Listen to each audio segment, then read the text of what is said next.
Você já se perguntou por que Deus permite o sofrimento na vida dos justos? Por que pessoas íntegras que amam a Deus de coração passam por provações devastadoras? A resposta pode estar em uma das histórias mais incompreendidas da Bíblia.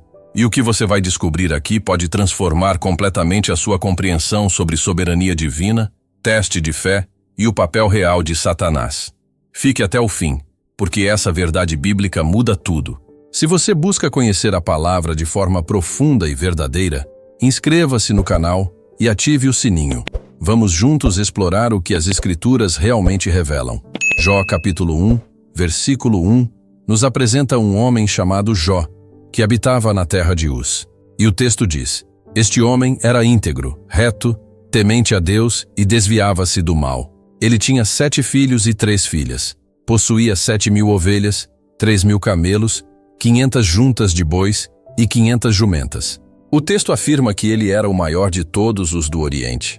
Jó não era apenas rico, ele era reconhecido pela sua integridade e temor a Deus. Mas então, em um único dia, tudo desmorona. Seus 10 filhos morrem sob os escombros de uma casa.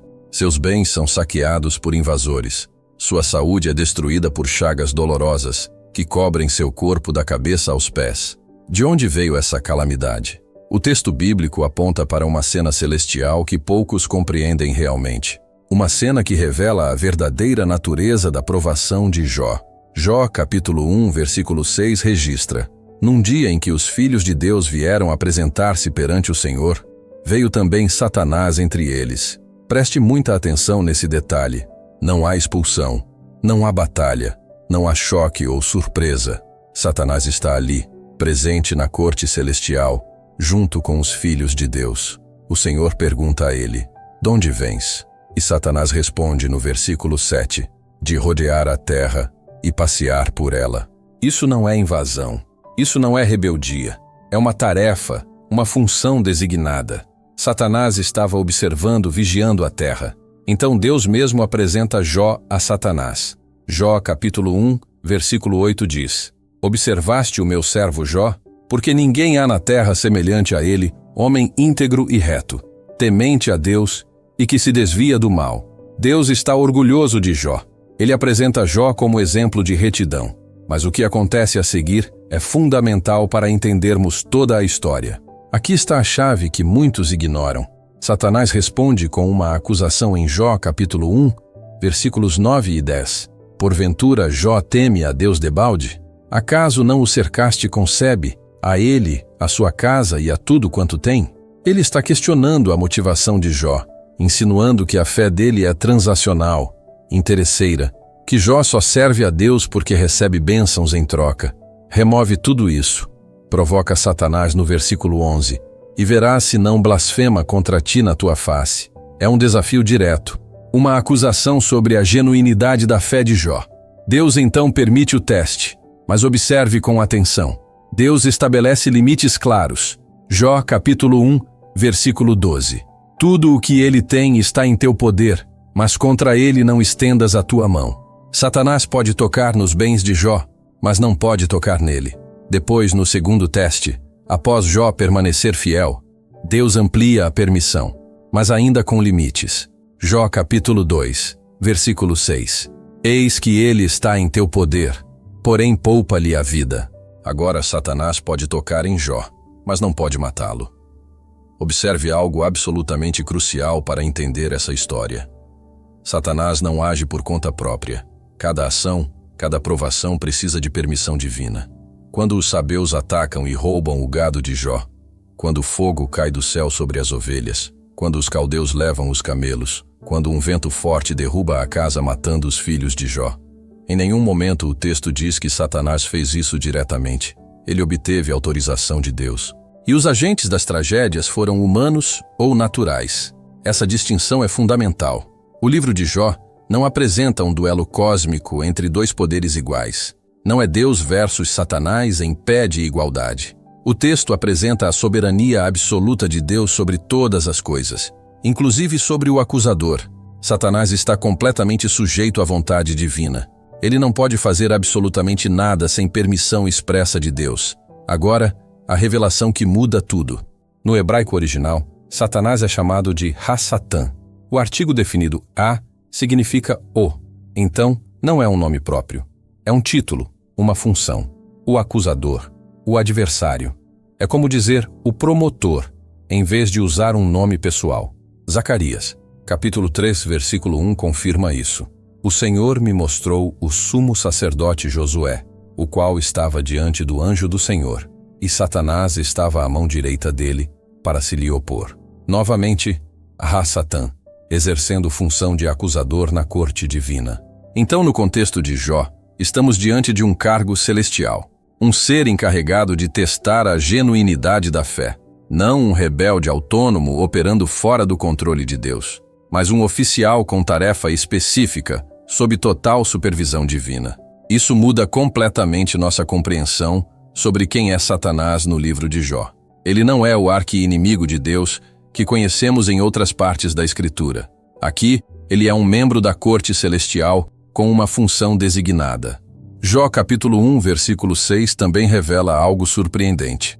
Satanás vem entre os filhos de Deus. Essa expressão em hebraico, Bene Ha-Elohim, aparece poucas vezes no Antigo Testamento. Salmos 29, versículo 1 ordena: Tributai ao Senhor, ó filhos de Deus. Tributai ao Senhor glória e força. São seres celestiais que compõem a corte divina. Um conselho que se reúne diante do Criador. E Satanás está entre eles. Não como invasor, não como rebelde expulso, mas como participante dessa Assembleia Celestial. Por que Deus toleraria isso? Porque até mesmo o acusador serve aos propósitos divinos. Ele expõe a superficialidade da fé falsa e revela a profundidade da fé verdadeira. Sua função, por mais desconfortável que seja, está integrada ao plano soberano de Deus. Aqui está o propósito real do teste de Jó. Não era sobre provar algo para Satanás, era sobre revelar algo sobre Jó e sobre a natureza da fé genuína. Uma fé que não depende de circunstâncias, uma fé que se mantém firme mesmo quando tudo desmorona. Tiago capítulo 1, versículos 2 e 3 nos ensina: Meus irmãos, tende por motivo de toda alegria o passardes por várias provações, sabendo que a provação da vossa fé, uma vez confirmada, produz perseverança. A provação de Jó confirmou que sua fé não era interesseira. Mesmo após perder tudo, Jó, capítulo 1, versículos 20 e 21, registra: Então, Jó se levantou, rasgou o seu manto, rapou a sua cabeça e se lançou em terra, e adorou. E disse: Nu saí do ventre de minha mãe, e nu voltarei. O Senhor o deu, e o Senhor o tomou. Bendito seja o nome do Senhor. Essa é a resposta de um homem cuja fé não está ancorada em bênçãos materiais, mas no caráter de Deus. Mas a história vai mais fundo.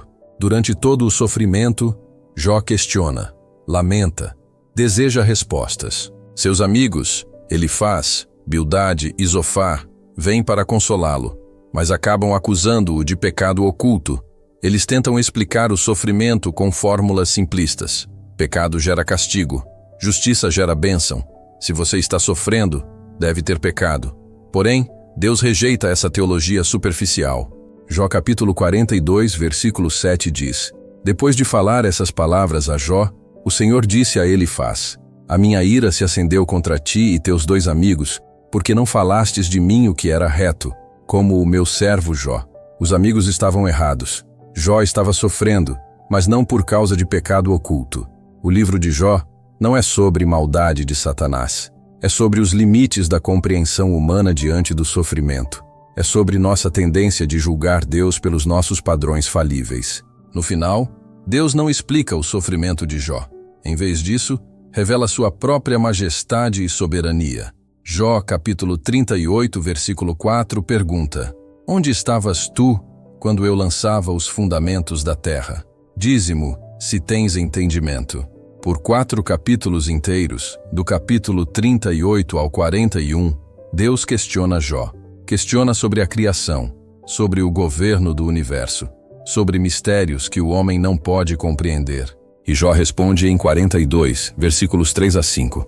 Quem é este que sem conhecimento encobre o conselho? Na verdade falei do que não entendia, coisas maravilhosas demais para mim, coisas que eu não conhecia. Eu te conhecia só de ouvir, mas agora os meus olhos te veem.